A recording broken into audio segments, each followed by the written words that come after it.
HD सच्ची कहानियों पर आप सभी का स्वागत है। सुबह का टाइम था, गांव में शोर हो गया। लोग बार बार यही दोहरा रहे थे, ये तो कयामत है। और ये उन कयामत के निशानियों में से एक है। लोगों में शक बढ़ने लगा।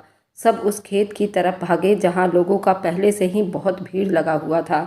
सामने एक गोश्त का टुकड़ा बराबर सांस ले रहा था। सब लोग ही डरे हुए थे।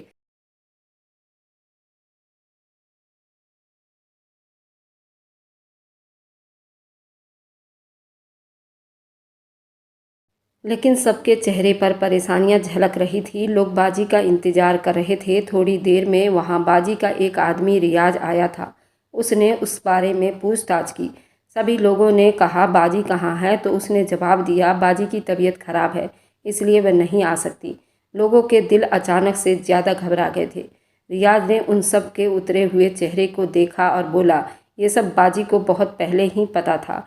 कल रात उन्होंने पूरी रात इबादत करती रही, वह इसलिए आज उठ नहीं सकी। उस चीज को रियाज ने देखा तो उसको भी उल्टी आ गई। इसलिए तुम लोगों के पैगाम पर मैं दूसरी तरफ चला गया। गांव के सरपंच ने कहा, अब ये सब हम लोगों पर ये आजमाइश आई है ताकि हमें पता चले। रियाज बहुत तेजी से वापस चला गया। लोगों ने उस गोश्त के टुकड़े पर कपड़ा डाल दिया। सब लोग बहुत परेशानी से एक दूसरे को देख रहे थे। किसी के पास उसका जवाब नहीं था। कब क्या हो। दोपहर के वक्त सब लोग हाँफते काँपते सरपंच के पास दौड़े आए और बोले, वहाँ। सर पर पांव रखकर भागे, मगर आगे जाकर सबके पास जमीन ने जकड़ लिया।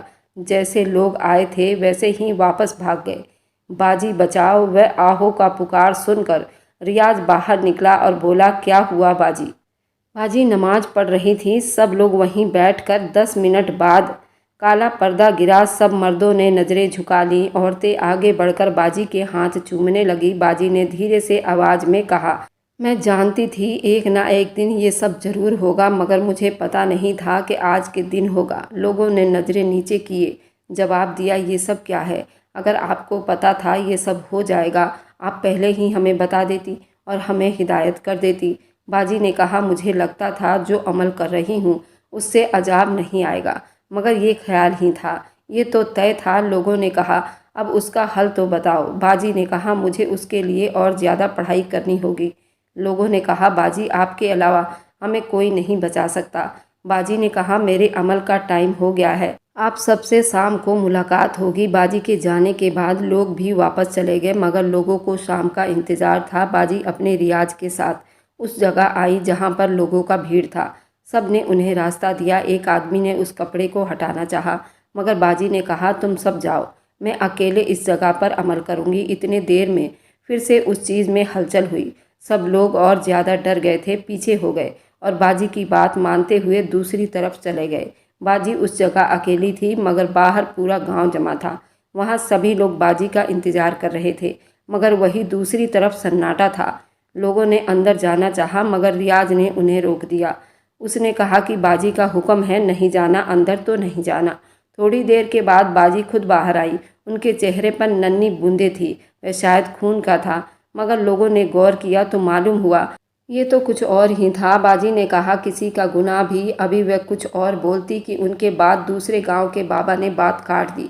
सब लोग एकदम उनकी तरफ पलटे और बाजी भी वक्त के तौर पर पलटी, मगर जल्दी ही उनकी बातों में सबका दिमाग उलझ कर रह गया। बाजी ने कहा, अब इस बात पर बहस नहीं होनी चाहिए। फिर बाबा ने कहा कि क्या बहस, मैं इतना कह रहा हूँ, ये गुनाह है या फिर कोई आजमाइश? इस गलीज काम को अल्लाह का अजाब नहीं बताना। बस ये जिसने हिमाकत की है उसको उसकी सज़ा दो। आइंदा के लिए पहचान नहीं बनाया, लोगों को भी हौसला मिलेगा।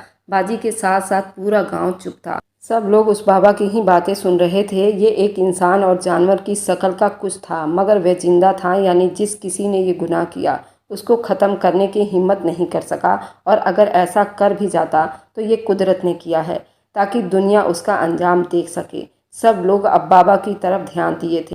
इस बात से सभी सहमत थे कि कोई इंसान या उससे जुड़ा कोई चीज़ है, क्योंकि आम बच्चे की तरह उस पर भी नाल काटने का निशान था। बाजी ने कहा कि बगैर किसी को देखे ये इल्ज़ाम लगाना गुनाह है। बाबा ने कहा, यही तो मैं कह रहा था, उसके मुजरिम को ढूंढो, वरना पूरा गांव जमाने की नज़रों में शक की निगाहों में होगा। मौत का सन्नाटा था। सब लोग जानते थे ये बात सही है, और बाबा ने कहा, उसको मारना गुनाह है, ये जायज़ नहीं। किसी की जान लेना, इसलिए उसका ख्याल रखो और जिसकी अमानत हुआ उसे सज़ा दी जाए। बाबा ये सब कहकर चले गए थे और बाजी भी चली गई। पीछे रह गए वह बेगुनाह। शायद लोगों ने फिर उसको देखा जो अब एक ही जगह करवट लिया हुआ था। लोगों ने उसको सीधा किया तो उसकी सांसें चल रही थी, मगर उसके इर्द गिर्द जगह काफ़ी खराब हो गए थे। लोग बहुत परेशान थे, आज से पहले ये सब नहीं हुआ था। हालात काफ़ी ख़राब थे। उस बच्चे को गांव की दाई को दिखाया गया। दाई ने कहा ये बच्चा ज़्यादा दिन जिंदा नहीं रह सकेगा, उसकी कंडीशन बहुत ख़राब है, बेकार है। गांव के सरपंच ने कहा उसको जिंदा रखना है। दाई ने उसको एक कपड़े में लपेट दिया। जब दूध पिलाने की कोशिश की तो उसने वापस उगल दिया। सब लोग ये देखकर हैरान हुए, क्या माजरा है, ऐसा कैसे हो सकता है? कोई बेजान चीज़ सांस नहीं लेता और इंसान है उसकी हालत ऐसी है। उसे सांस लेने और जिंदा रहने के लिए खुराक की ज़रूरत है, मगर उसके मुंह में खुराक नहीं जा रही थी। ये कंडीशन सबके समझ से बाहर था। शाम तक भी उसने कुछ नहीं खाया और अगली सुबह जब लोगों ने उस बच्चे को देखा तो वह मर चुका था। बाजी को जब ये खबर दी गई तो वह काफ़ी परेशान नज़र आ रही थी। वजह शायद किसी को मालूम भी नहीं था। बाबा के आने पर किस्सा खुला तो उन्होंने कहा इस बच्चे को किसने मारा है? लोगों ने कहा कोई उसको कैसे मार सकता है? सब लोग तो चाहते थे वह बच जाए ताकि उसकी पहचान हो सके। बाबा ने कहा अगर ऐसा है तो तुम लोगों के गांव में अब कातिल भी होने लगे हैं और ये ठीक निशानी नहीं है। लोगों ने कहा बाबा आप और बाजी के सहारे हम लोग खुद को महफूज समझ रहे हैं, मगर ये क्या मुसीबत है जिसकी समझ आप लोगों को भी नहीं आ रही। उस बच्चे की मैयत को दफना दिया गया, मगर वह था किसका बच्चा? ये सवाल सबको झकझोर रहा था। इतने सालों में आज तक ऐसा नहीं हुआ। अब ऐसा हुआ भी तो कोई हल भी नहीं निकल रहा। बाबा ने कहा कुछ सोचते हैं। बाबा ने कहा कि उस जगह की रखवाली कौन कर रहा था? गांव वालों ने बताया यहाँ का पहरेदार आदमी है। बाबा ने उस आदमी से कहा अगर तुम यहाँ की रखवाली कर रहे थे तो उसका कत्ल कैसे हो गया और तुम्हें उसका पता नहीं चला? उस आदमी ने सारे भीड़ को देखा और फिर बोला बाबा जी मैं तो आम सा बंदा हूँ। उस छटांग भर के बच्चे का पहरा देते हुए कब नींद आने लगी थी पता ही नहीं चला। सुबह जब इस बात का शोर हुआ कि बच्चा नहीं रहा तब जाकर उठा हूँ। बाबा ने कहा यही तो लापरवाही तुम लोगों को ले डूबी है। इतनी बड़ी बात हो गई मगर किसी को कोई ख्याल नहीं हुआ तुम लोगों को। ये लोग तो सीधे साधे हैं, वह इस मक्कारी में फंस गए थे। इस बहस को और ज़्यादा आगे ना बढ़ाते हुए बाबा जी वापस चले गए, जबकि लोग उस वक्त को कोसने लगे जब उस बच्चे की रखवाली की जिम्मेदारी उस इंसान को दी गई थी। और कौन इतना बेदर्द था जिसने इस कदम को उठाया था? ऐसे ही टाइम बीतने लगा। उस किस्से को एक हफ्ता बीत गया था। फिर लोगों को इस बात का ख्याल आया बाजी भी किसी दूसरे गांव गई हुई थी, इसलिए लोग बाबा के पास चले गए। बाबा ने कहा मुझे इस बात का कोई तोड़ नहीं मिल रहा, मगर मेरे पास बुजुर्गों की किताब है जिसमें ऐसे बहुत से समस्याओं का हल है। लोगों को फिर से एक उम्मीद मिली, मगर ये मालूम नहीं था कि उम्मीद कब तक कायम थी। बाबा ने कहा ये किताब मेरे दादा को विरासत में मिली थी। अगर मुझे कोई हल नहीं मिला तो इस किताब से मुझे हर सवाल का जवाब मिल जाता है। सरपंच ने कहा बाबा तो इस बात का कोई हल किताब में है तो आप बता दीजिए। बाबा ने कहा मैं कल बताऊंगा। सब लोग उस वक्त चले गए, मगर इस बात का वहम उनके दिल और दिमाग पर हावी हो गया था। अगर खुदा न ख्वास्ता इस समस्या की जानकारी किताब में ना हुई तो हम लोगों को कौन बचाएगा? सबको अपनी फिक्र थी। वजह सिर्फ एक अनजानी सी खोज थी। अगर उसका पता हो जाता तो शायद आधी गुत्थी सुलझ जाती।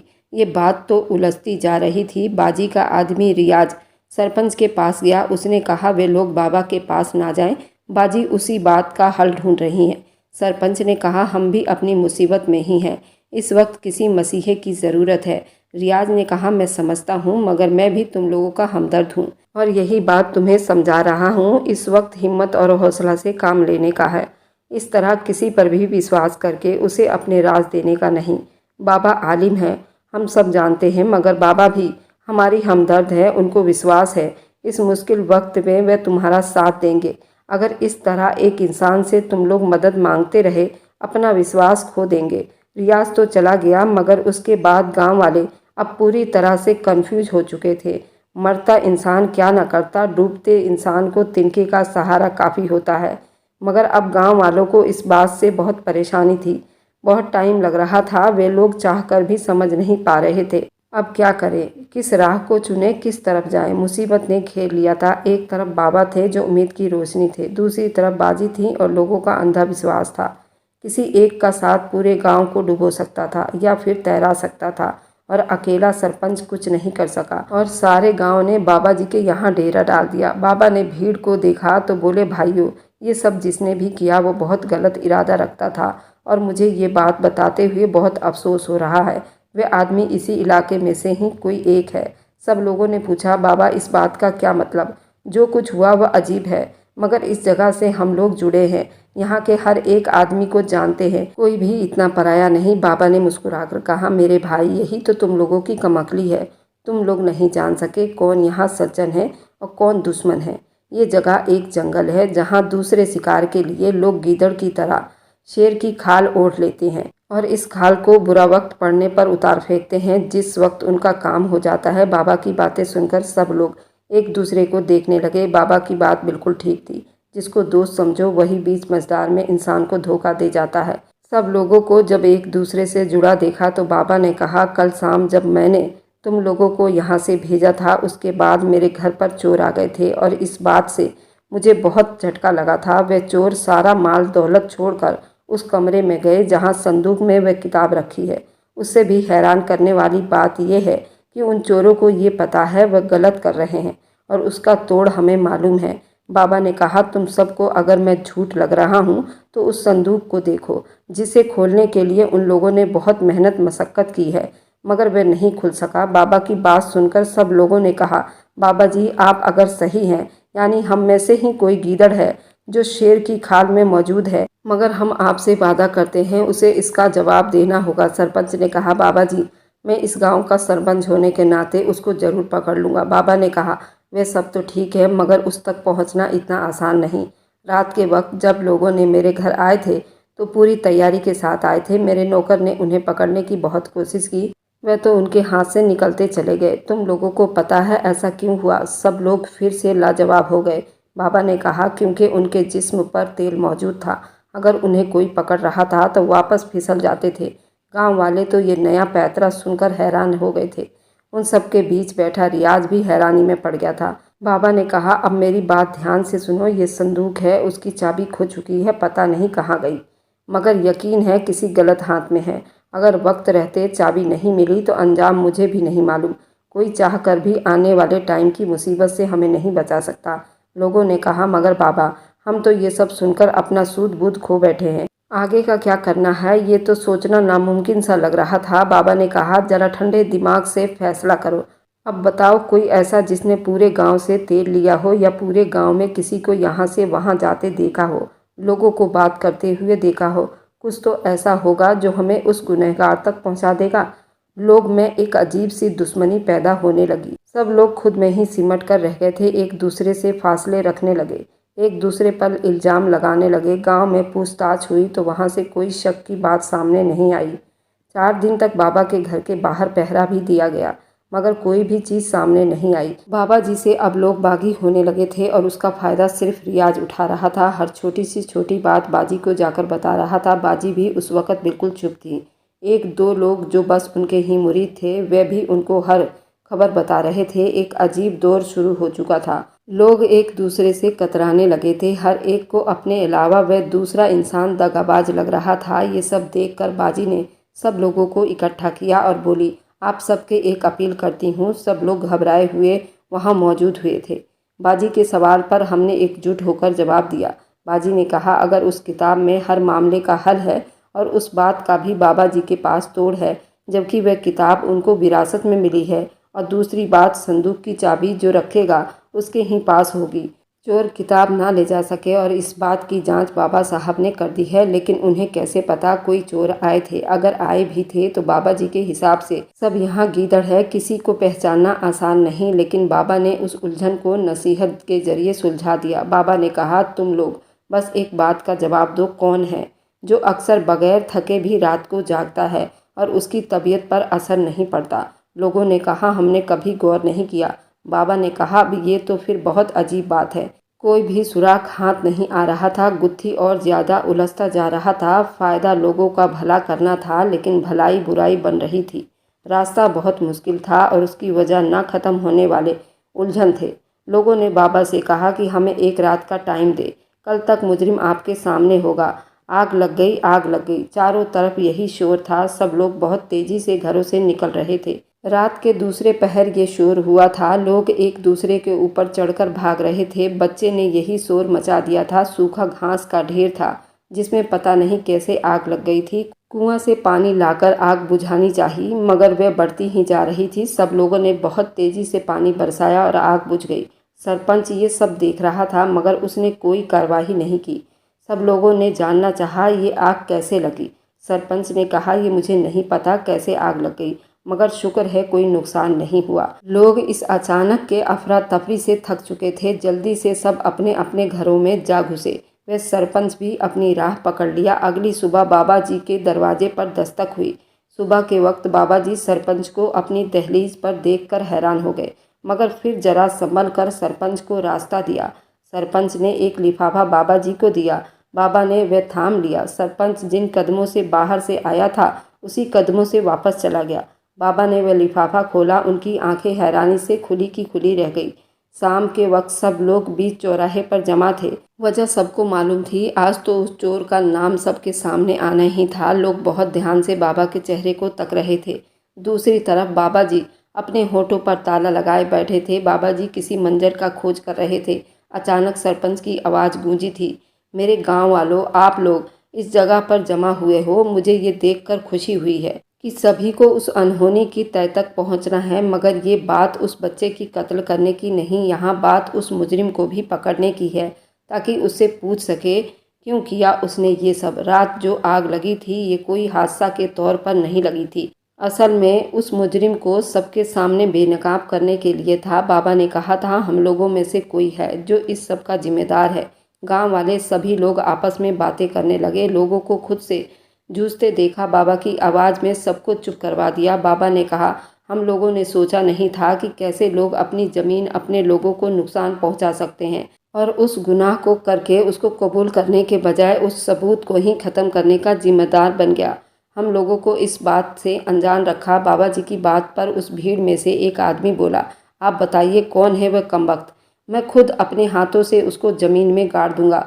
बाबा जी की जगह सरपंच ने कहा, नहीं, ऐसा नहीं करना। अगर यही सब करना होता तो ये मामला इस वक्त तक ना अटकता। तुम लोगों ने हमें चुना है और बड़ा बनाया है, तो हमारा फैसला भी मानो। वह आदमी कोई और नहीं बल्कि हमारे गांव का ही हमारा जानने वाला रियाज है। सारे भीड़ का सन्नाटा छा गया था। हाँ, आप लोगों ने बिल्कुल सही सुना। बाजी का खास आदमी रियाज है, जो कि इस सब का जिम्मेदार है। बाजी के कुछ खास लोगों ने कहा, नहीं, हम कैसे मान ले। बाबा ने सरपंच को इशारा किया। उसने बताना शुरू कर दिया। बाबा ने मुझसे पूछा था कि कौन है जो बगैर किसी उकताहट के रात को उठ जाता है और उसकी आदत रोज़मर्रा की ज़िंदगी पर भी असर नहीं होती। मुझे उस वक्त समझ नहीं आया कि किसका नाम लूँ, इसलिए मैंने बाबा से कुछ वक्त मांगा और रात को ये आग का खेल खेला। मुझे उस आदमी का नाम नहीं पता था, मगर ये तो पता था कि कोई भी इंसान अपनी जान बचाने के लिए सबसे आगे भागेगा। इसलिए मैं अपने घर की छत से ये तमाशा देखने लगा। मेरा तजुर्बा उस वक्त सही साबित हुआ जब मैंने रियाज को उस भीड़ के साथ सीधा चलते हुए देखा और दूसरे लोगों की चाल में लड़खड़ाहट देखी। बहुत कुछ था जो उस वक्त साफ हो चुका था। मैंने फिर भी यही अपना वहम समझा। उसके बाद जब सब लोग वापस जा रहे थे तो सबको उबासी और नींद आ रही थी, मगर रियाज आराम से ऐसे चल रहा था जैसे दिन का वक्त हो। मुझे यकीन होता चला गया यही रियाज उस सब की वजह है। मैंने बाबा से उसके बारे में बात की तो उन्होंने भी कहा, हो सकता है ये सच हो, मगर असल बात तो रियाज ही बता सकता है। सब लोगों ने रियाज को देखा, जो कि ये सब बातें सुनकर सफ़ेद पड़ चुका था। लोगों ने उसको पकड़ना चाहा, मगर वह तेज़ी से वहाँ से भाग निकला, जंगल में चला गया। जिस चीज़ का शक था उसको यकीन हो गया, सब रियाज नहीं किया था, मगर उसने अच्छा नहीं किया। लोगों में अब भी बेचैनी थी। 2-4 लोग जो कि रियाज के पीछे गए थे वो वापस हाँफते हुए आए थे और बताने लगे वे न जाने कहाँ गुम हो गया था। शाम होने वाली थी, अंधेरे की वजह से जल्दी ही वापस लौट आए थे। बाबा ने कहा, ये ऐसा कैसे कर सकता है, न जाने और क्या है जिसे उसने छुपाया हुआ है। अगर उसका हल मालूम हो जाए तो आने वाले वक्त में हमारी हिफाजत होगी। सरपंच ने कहा, बाबा अब आप इस किताब में से कोई हल ढूंढने की कोशिश करिए। बाबा ने कहा, यह आसान नहीं, बगैर मर जाने मैं कैसे किसी मुश्किल का हल निकाल लूँ। सरपंच ने कहा, लोगों से कहो, अब जबकि मुजरिम हम सबके सामने है तो उसके बारे में सबको ऐलान कर दे, वरना किसी को नहीं मालूम। ये ऊँट किस करवट बैठेगा।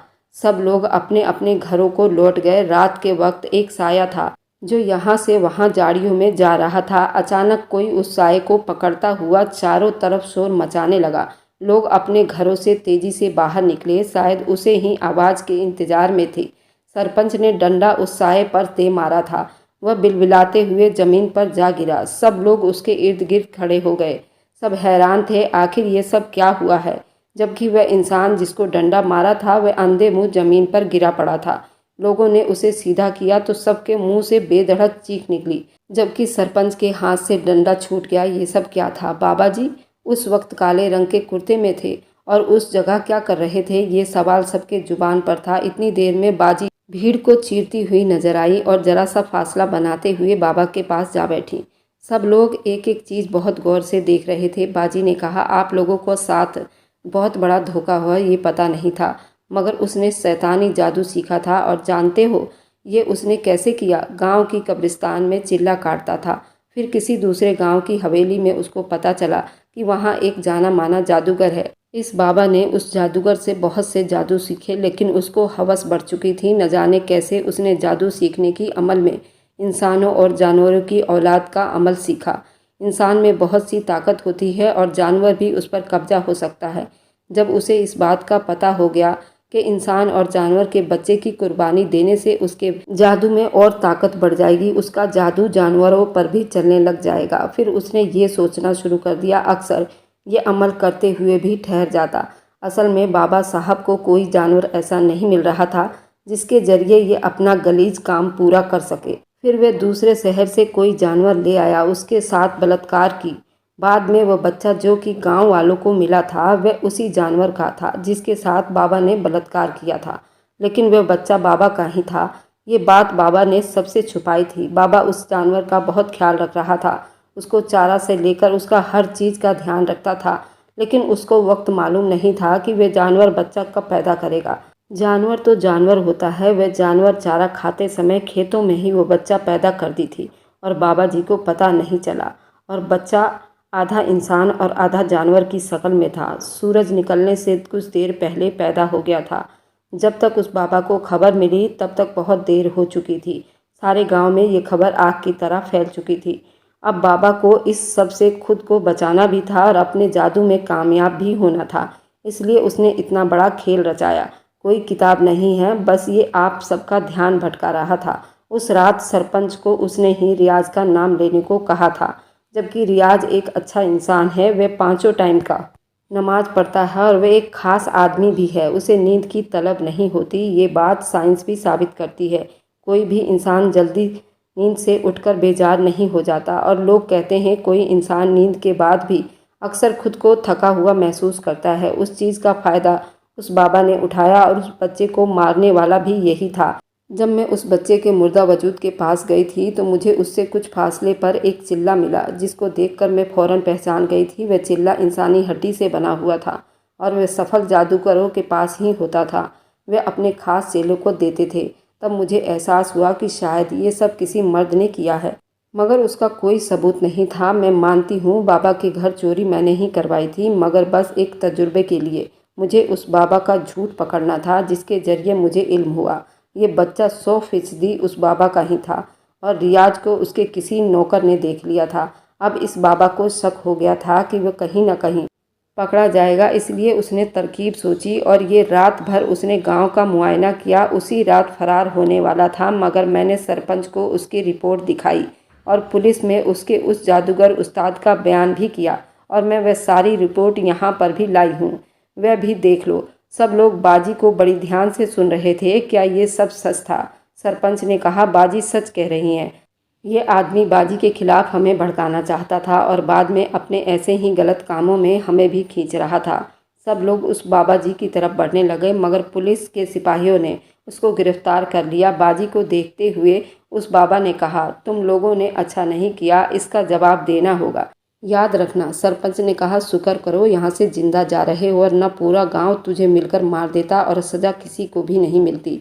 बाजी ने सबसे कहा, आप लोग बस इंसान हैं, हम लोग कोई फरिश्ते नहीं, आम इंसान हैं, बस अपने रब को याद करके सही रास्ते पर हैं। आप लोग और मैं एक ही हैं, बस किसी को खुद से ज़्यादा बेहतरी ना दे और ख़ुद को कम भी ना समझे।